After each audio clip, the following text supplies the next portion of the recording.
In this episode, I have Bryant Ellis, the founder of the Adventure Challenge. If you haven't heard of the Adventure Challenge, then I don't know where you've been. This is one of the fastest growing activity books. I don't even know what to call it, but you got to check it out. My family and I love them. And he created a company from a simple idea in a town like Redding, California, that's now all over the country. I think he was just on Ellen.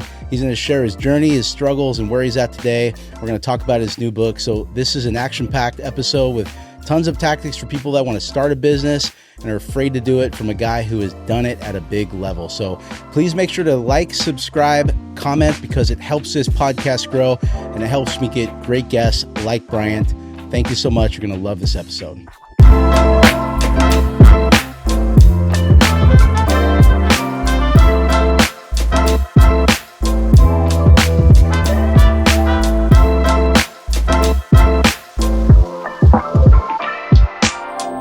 Thanks for coming, man. Yeah, thanks for having me. Bryant, we haven't had a lot of time to get to know each other, so this is as raw and real as it gets, and that's how I like it. When I know you have a podcast too, but when I wanted to do this, I really wanted to make sure that it was as free form as possible, because I just don't like, I like authenticity. I know you do too, obviously. So thanks for coming. So for people that don't know you, and I'm still, forgive me for not knowing all this, but you're the founder and you're the guy that started Adventure Challenge. Yeah.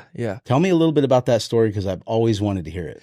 Yeah, I'll give you the short version because the full version takes about 4 hours, but you could find it on YouTube. Actually, I had to, me and Ben sit down and break it down. But essentially, yeah, I literally got this idea for a scratch-off adventure book. So it's this book filled with all these adventurous ideas, but you can't see what they are until you pick a box, scratch it off. It tells you what to do for the adventure. And so I kind of came up with the idea because I have ADHD. I hate game nights when you go to people's house and play Settlers of Catan, do the same thing over and over again. And I was like, man, if you could play a game that every time you played it, you did something different, and you didn't know what you were going to do until you committed to playing it. Kind of like Jumanji, you know, the movie? Yeah. I was like, that would be a killer game. And I was spending time with the Lord, and I just saw a picture of a book with scratcher material on it, with hidden, that was hiding the adventures. And I was like, dang, that's a good idea. Yeah. And so I was a student at the time, and I told the idea to her name's Ella Hooper. I told it to Ella, and I was like, I have this idea for a scratch-off book. And she was like, that's a brilliant idea. You should do it. And I was like, yeah, maybe. And then fast forward, I started making prototypes and designing it. And I found a business partner, Ben Day, and he invested into the idea. We turned it into a company, and we scaled it and blew it up. And now you guys are in Walmart? We're in Walmart, we're in Target. Barnes & Noble, Magnolia, not Magnolia, a few others that I can't think of the name. I mean, but yeah, so we're CVS, we just got into CVS. Nice. But most of our sales are direct to consumer. Yep. But yeah, we just this last year, we got into every Target nationwide, which is really cool. But it's weird because you don't get as much profit obviously from retail. Sure. And so we didn't get into retail for years because it's like you're trying to get as much profit as possible selling direct to consumer. We had a good we had really good ads, and so that has worked for us for a long time. But yeah, now we're in all of the retail. So stoked about that aspect of business. Yeah, no, it's such a cool book. We have some, and there was a few years there where I was buying it for gifts for a lot of my friends, and I've had people send me Adventure Challenge books from like Florida. That's funny. Like, well, thank you. And so many people know about it now. I mean, it's really, it's all of it. We have a blast with it. I mean, we have the family one, and we have every Wednesday night, we have family night from 5 to whenever. So love that. I can work late a few nights a week, but like that night a week, nothing gets in the way of that. And so that's our go-to oftentimes if we don't have a plan or if it's raining. And I'll never forget the night that we did the one with the yarn through the house. And dude, that's my favorite one actually. My kids are cat burglar or whatever. Yeah, my kids are super young, so they have a blast. And then I'll try to run through that thing without touching the yarn, and they'll spray me with the spray bottle. I mean, it is a ball. I mean, it's so much fun. So that's really cool. The thing that I love about Redding is how this place used to be called Poverty Flats. I don't know if you know that. I didn't know that. I've lived here almost my whole life.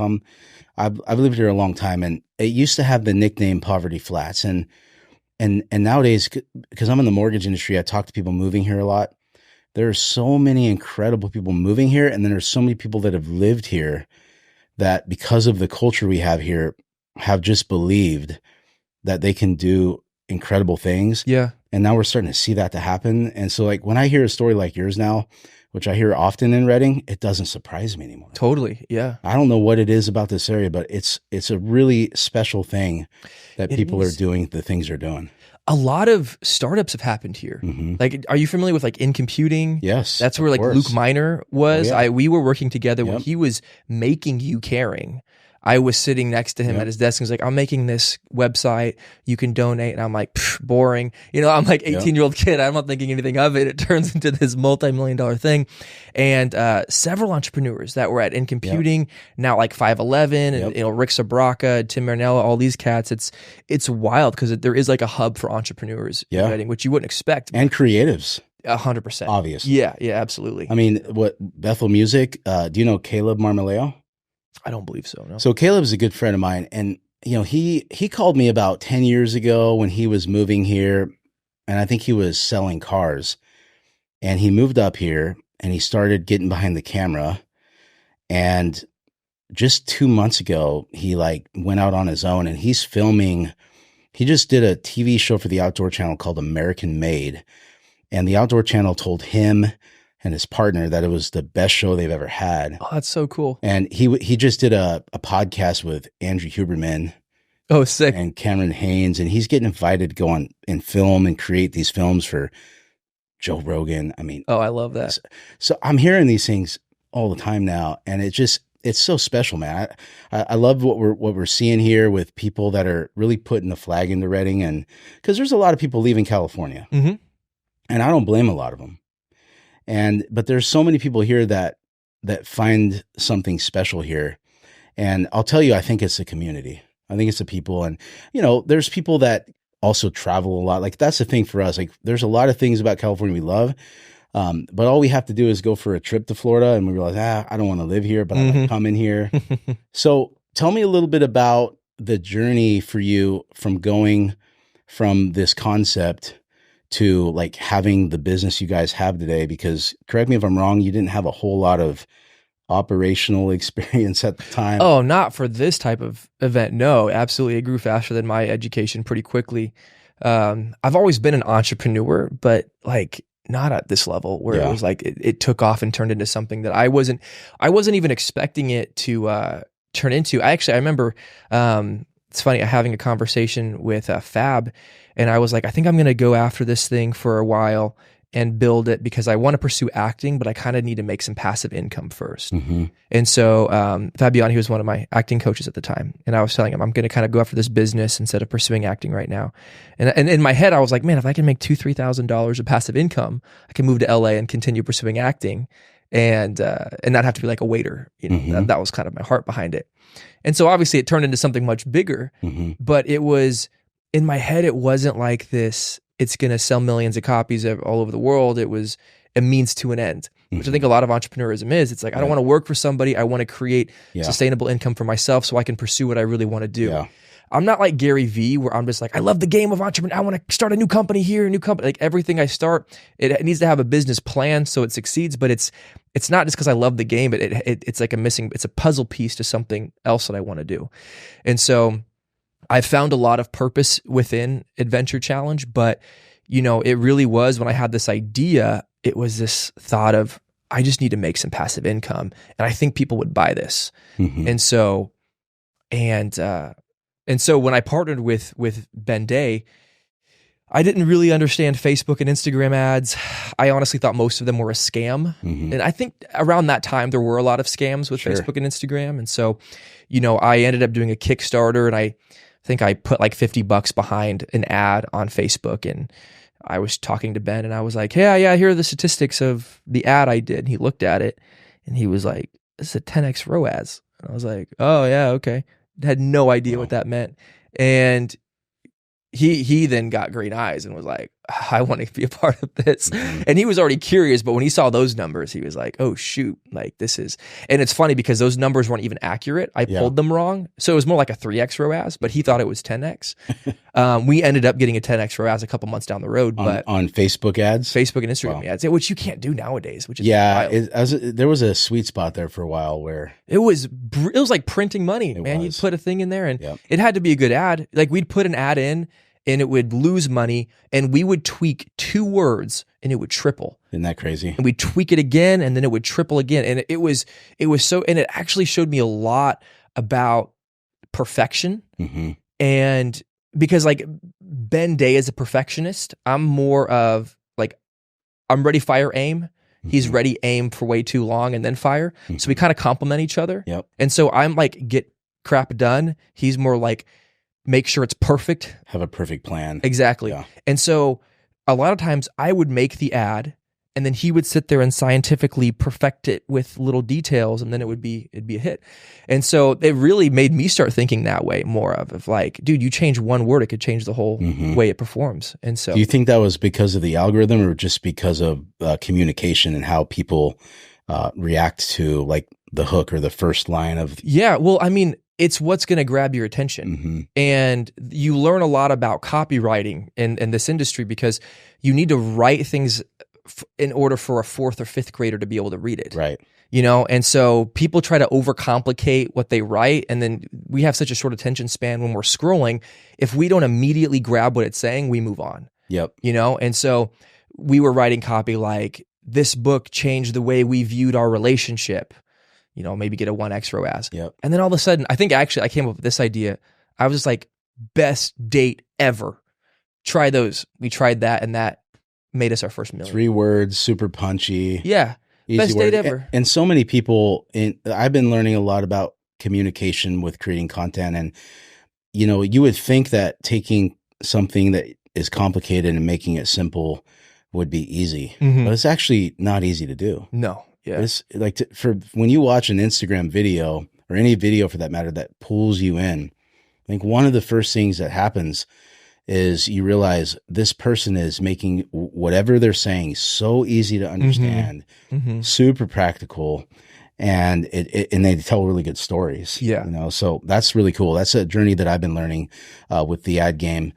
So you guys started blowing up as a company. What were some of the challenges you guys have encountered over the last couple of years? Because our demographic is middle class to upper middle class, you know, people that are, they're either trying to figure out how to create wealth so they can get out of the day to day and find financial freedom, or they're trying to figure out how to just simply make more money because they're kind of locked into you go to college, you get a job, and that's all there is. So what were some of the challenges you guys have encountered? Because I'm sure there's been plenty. There's a lot. I guess I'd be curious what would be more useful to me to talk about, because I could talk about business conflict between a business partner. I could talk about capital, talk about hiring, firing.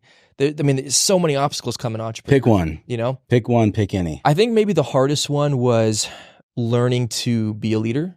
Leadership. Yeah, because I think in this environment, because this is a pretty conservative environment, Reading. Yeah. And most leaders are in the religious institution or the church, and they're picked because of the qualities or the character that other people see on their lives, you know? So it's like, I feel like you live a good life and you're a strong leader. I'm going to put you in a position of leadership. Business or entrepreneurism doesn't really work that way. Right. It's like you do something right in the market and then boom, you're a leader.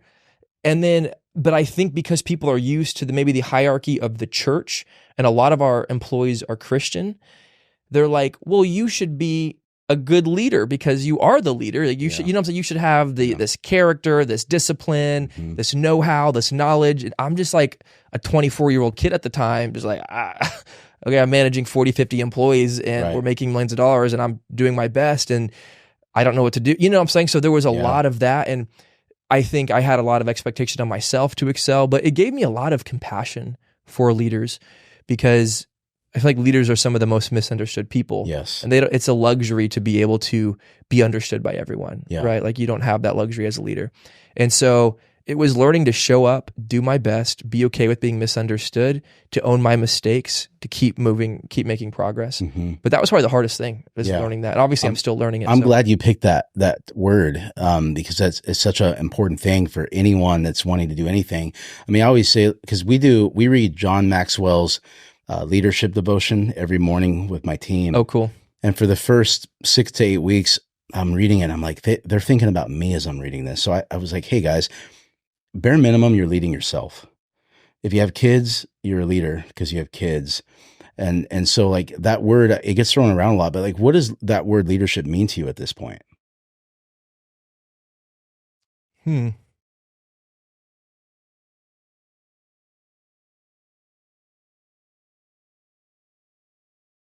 I'll give you my definition, maybe this, because there's no right answer to it. But for me, what it means today is influence.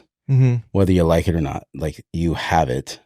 And then once you have it, you got to figure out how to use it. Because I think what I was hearing in your story, and I see in so many other people that have businesses or any organization, is how do you develop those skills, because you're not born with them. Yeah. It's interesting because I think my definition of what a leader is changed over the years. And I feel like it's a kind of an abstract thing. It's hard for me to articulate. But I think you're put into a position to empower other people, right? And to help and pull out the best in other individuals. Or the worst. Yeah. I mean, Hitler was a leader. Well, but I mean, I think a good leader. Yes. You know what I mean? Like, yes. I mean, it's tricky because as a leader, if you have somebody who's joining your business, your institution, your nonprofit, your company, whatever, their job is to serve your vision, and your job is to help them achieve theirs as well, and set them up to succeed the best way they can. Yeah. I think a lot of leaders have a very selfish mentality. For sure. Where it's like, you're all here for what I need. What I want to. Your cogs in my wheel. Yeah. And it's like, and a lot of leaders will be entitled because, I'm paying you. So I'm paying you. Yep. And I'm like, but they're giving you their life. Yeah. Like even if it's just a year, they're giving you that's the most valuable thing they have. It's the best hours of their day. It is. And I'm like, and if there's so much loneliness when your view of the world is you're here to serve me. It's so lonely when that's your perspective. Really and I'm saying that from experience because for so many times I've got caught up in that where I'm like, you're here to serve me. I'm paying you. You should be grateful for, but and it's like, no, like I have the opportunity for you get to serve this vision that we're going after, but I get to serve you in every way that I can. Yeah. And sometimes serving you looks like kicking you off the team because you're not a good fit. Yeah. Sometimes serving you is figuring out a different position. Sometimes serving you is figuring out better ways to communicate and articulate what I'm needing from you. And so, so yeah, I don't know. I don't know if I have like a good Instagram quote for this is what I think a leader is, but I don't know if there is one. But I think it's always something that's a good question to ask, and it's one of the reasons why we talk about it with our team so often, because most people don't look at themselves as a leader, and they don't really think about that word. But what you're saying is so true, and I know for me, when I made that transition from they're here to serve me to like, I'm here to actually change their lives. I enjoyed being an employer so much more. Yeah. Because before that, it's not easy. I mean, especially in, a lot of different states depending on the employer laws. I mean, it's difficult, but when you can make that transition to like, my purpose is to make their lives better, in my world, because we're in finance, get them out of debt, help them buy homes, help them start investing in their 401ks. And, and then getting to the next stage, which is this does not guarantee that they're going to stay with me or do what I think they would do at all. And so getting to that no strings attached place like that's also a hard part of that. Yeah. So that's really good. So tell me about your book, man. Thanks for bringing a copy so we could talk about it. But Hello, my name is Failure. I'd love to hear about this. You said it's a little bit different than I thought it would be. I thought it was going to be like part of your journey, but it's actually fear or failure talking to somebody. So it's letters written from failure addressing the reader. And so each letter is a letter from failure talking about different subjects on comparison, anxiety, the school system. But failure's reintroducing himself as a coach and mentor in your life, and he's talking about the times where he's played a crucial role in your life and how he wants to lead you towards success. One of the lines is, failure is not the opposite of success. He's the prerequisite. And so a lot of people, those who are successful and those who are not, I feel like one of the common trends for the successful is they have a good relationship with failure. They almost don't even view it as failure. They view it as education. But a lot of unsuccessful people view failure as trauma. They view it as something that it usually scares them away from and deters them from taking risk versus educates them to why the risk didn't work out the way they want. Because anytime we do something and we don't get the result we want, we call it a failure. It's an education gap, right? It's, we didn't get the result we want because of X, Y, Z. It's not, you're so bad and you're never going to get what you want.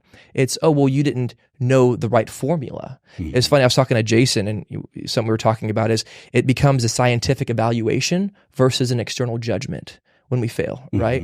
When we successfully fail.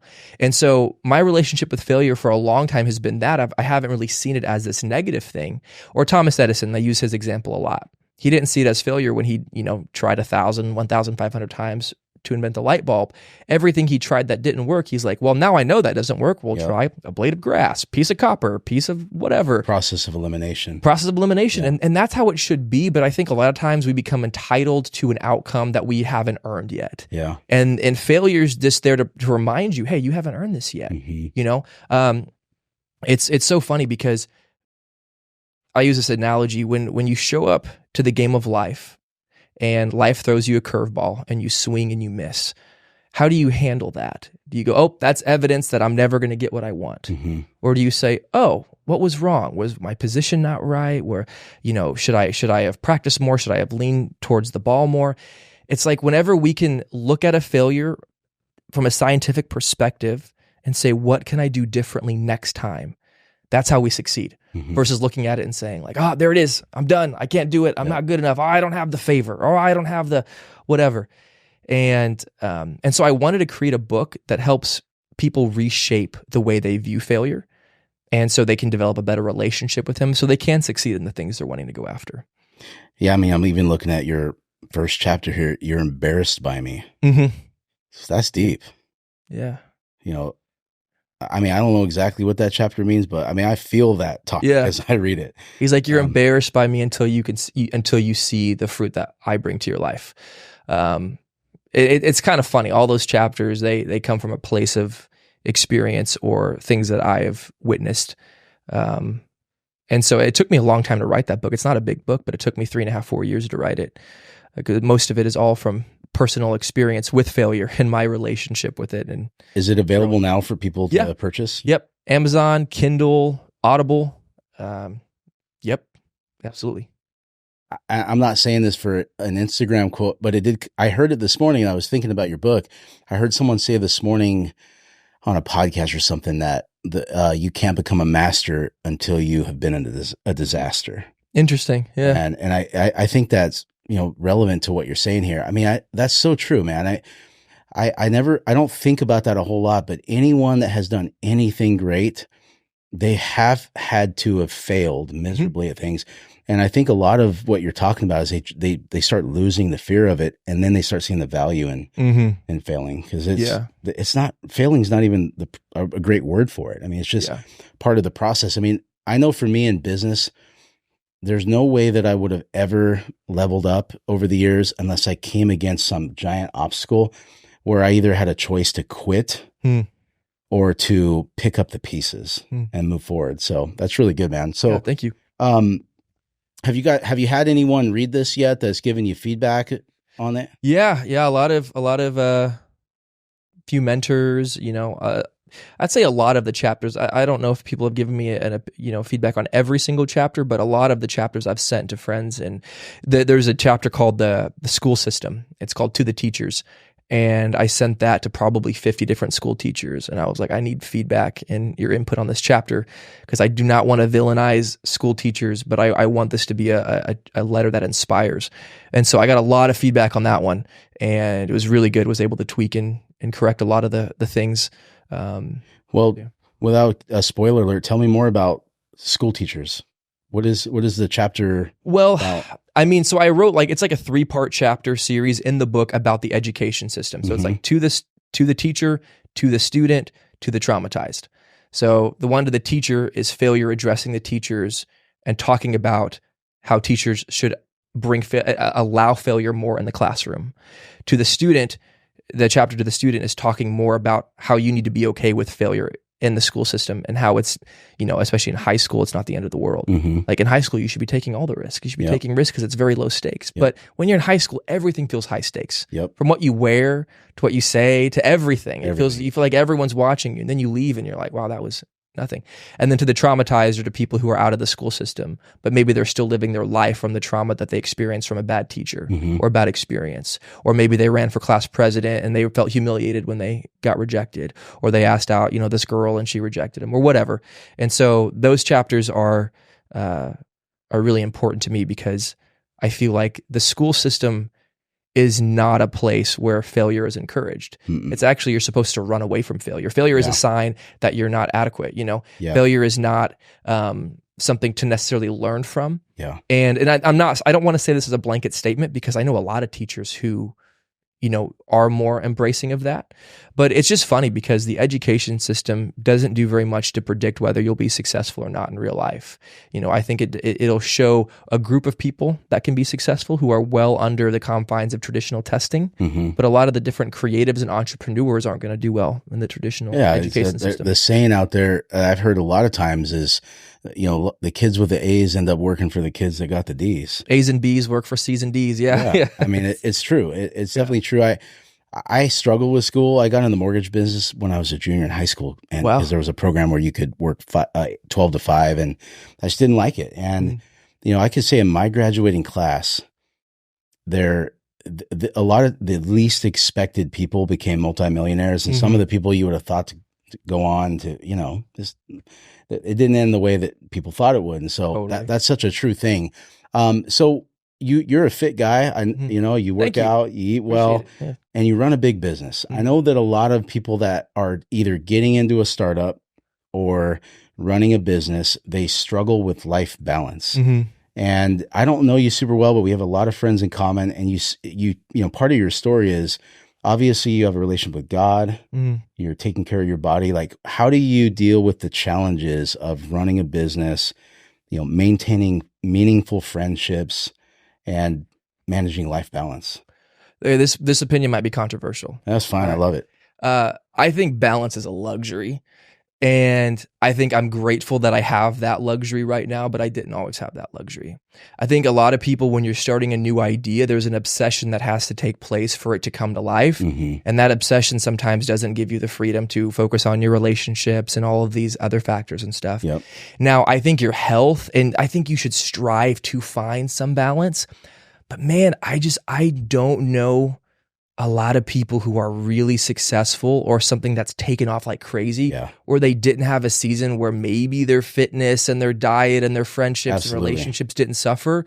And so I'm just I'm not like a Tony Robbins type person who's like, you need to have this perfect balance to create it. To me, it was like, I was able to find more balance down the road when things started to loosen up. If I could go back in time, the one thing that I would incorporate for sure is a balance in nutrition and in fitness. I would have worked harder to do that. I would have eaten better, and I would have found time, even if it was just to do 50 push-ups, 20 sit-ups, and 10 pull-ups, I would have found the time to do that because you're taking care of your body, your mind. Oh, and I would have eliminated alcohol. So we get so stressed out when we're doing things and we think, I just need to take the edge off. Well, you're hurting tomorrow's efficiency. Absolutely. So it's one of those things where it's like, maybe you don't have time to do a lot, but don't poison your body. Try to get good sleep, try to drink lots of water, stay away from alcohol, do some push-ups, get your body moving. But the balance of, hour in the gym, spending time with the community, 2 hours with God, it's tricky. I think you have to find ways to kind of mesh it all together when you're in the grind of something new. But you can't stay there is a thing. A lot of people stay there and then they burn out. But it's like, dude, for the first year of tech, I got pretty fat when I was starting. I was at 230 pounds. Wow. I'm 190 right now. So, I mean, there was a season where, yeah, I'm drinking and eating crap and not working out, and I'm just stressed and working my butt off. And I'm like, I'm going to die if I keep doing this. Yeah. And so I had to make some drastic changes. But, you know, it's so hard to look back, and people are like, well, do you think it would have blown up if you wouldn't have? And I'm like, maybe, but I know I could have eliminated alcohol. I know I could have eaten better, and maybe I could have done, you know, just a little bit of fitness stuff. So if you're going to do anything in those grinding years, at least do a little bit of physical workout, watch what you eat. And balance is such a, it's not a great word. It's hard. It's rhythm. It's more of a rhythm, and it's a grind. And I always say there's seasons. Yeah. You know, it's like when you're in that first stage, or if you go through some economical cycle where you got to lay a bunch of people off and step back in, it's generally not forever. Totally. But I think if someone's going to be a leader, you know, that's part of what makes them leaders. That they do whatever it takes. But you recognize when you have those seasons where you can pull back a little bit. Totally. Yeah. And engage. Take care of yourself. And it's just so funny. Yeah. Because most of the people who preach on a perfect balance, you know, even successful people, they're like, you need to find balance. You need to do this. And I'm like, well, what was your balance like when you were grinding? Well, I didn't have it then. Yeah, exactly. Yeah. Now you have you have millions of dollars, and you have the ability to do all this. But it's just crazy to me, because I know it's possible, but it's not what I've seen a lot of. It's not what I've seen. It's not what I've experienced. And you brought up Tony Robbins. I mean, even Tony Robbins, like I went to one of his Unleash the Power Within. I mean, you're talking 18-hour days, man. Yeah. Yeah. And it's like, and then he's jumping on a private jet, flying to a different one. Yeah. So yeah, life balance is probably not the right word. I think that if we're going to do anything and we're going to give it our all, it's going to cost something. Yeah. And what I hear you saying is you have to find the price, pay it, but just don't pay it forever. If there's anything you would have changed, you would have focused on nutrition, your body, and cut out mind altering substances. Yeah. Alcohol, whatever. Depressants, man. Yeah. Things that are taken away from your nutrition, like alcohol. There's just no study that shows that any amount's good for you. And I'm not saying to stay away from it forever, but I'm like, if you're in a grind season, bro, and you're thinking that alcohol's taking the edge off of after a hard day, like it's stealing from the next day. It totally is. And especially as you get older. Yeah. You know, it's like I have friends that are, you know, in their 40s and 50s, and I don't drink. I haven't drank for 20 years.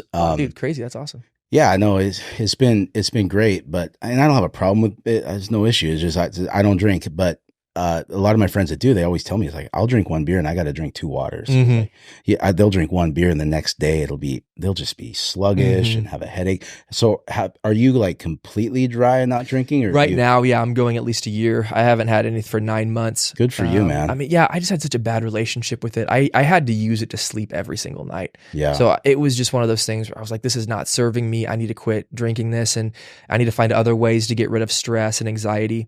And so right now, I've noticed when I don't drink, I have a lot more ambition. I'm a lot clearer minded, and I'm able to like execute better. And so to me, it's just a trade-off. It's like, well, do I want to take the edge off and enjoy my life, or do I want to build and have fun building and growing? Yeah. And it's been wild, because going a year without it, you go through every season of life without alcohol. So you go to weddings, you go to parties, you go to birthday, Christmas, holidays, and you get to really experience a lot of different things.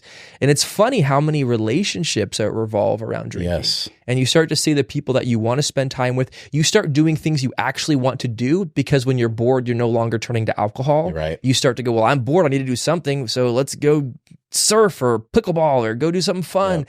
And you start to find out what you really like to do more than what you just passively do because you're showing up for life fully, man. You get to experience everything. You get to feel it all. What did you, so you said that you drank alcohol to sleep, deal with stress, anxiety. I totally understand. That's why I quit 20 years ago, because it was going to kill me. What did you do to replace alcohol other than working out? I mean, specifically to deal with the stresses and anxieties of just being in business and being lonely in business?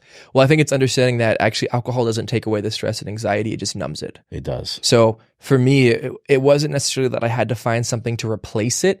It was understanding that I need to feel this to learn how to deal with it effectively, so then I can move past it. Yep. And so when I stopped drinking, it feels like all the stress and anxiety got worse, but it was like, no, I'm just not numbing it and then going to have a panic attack later. It's like it's to the front of my brain. I have to process through it, cry about it, talk about it, conflict through it, meet with the therapist about it, walk through it, and then you just get better at it. Yeah. And it's kind of like, ice bathing. The first time you do it, you're like, wow, this sucks. Everything in you wants to jump out. Yeah. And then you're just like, oh, I got this. This is great. This is no big deal. I look forward to it, you know? And that's kind of how like pain is, or that's how stress is. When you first have to deal with it without substances, you feel like you're dying. And then, but the more you go through it, the more you process through it, the more you handle it in a responsible, healthy way, the more you're able to sit with it. Like I had conflict with my business partner today for an hour. And it was amazing. I felt so much love for him the whole time versus like 3 years ago when we used to argue, I wanted to punch him in the face, and it was, I still want to punch him in the face sometimes, but I feel like love and peace when we fight versus it used to just be chaos and anxiety. So does that answer your question? Yeah, it does. That was great. Conflict is a sign of a healthy relationship, usually, as long as it leads to resolution. So, well, man, I know you're a busy guy and you travel a lot. You got an incredibly thriving company. Thank you so much for taking some time to come visit us today, bro. And if anyone wants to check this book out, like he said, it's on Amazon. Failure. Hello, my name is Failure. Got it right. Embracing present failures for future success. Thanks again, bro. Yeah, thanks for having me on.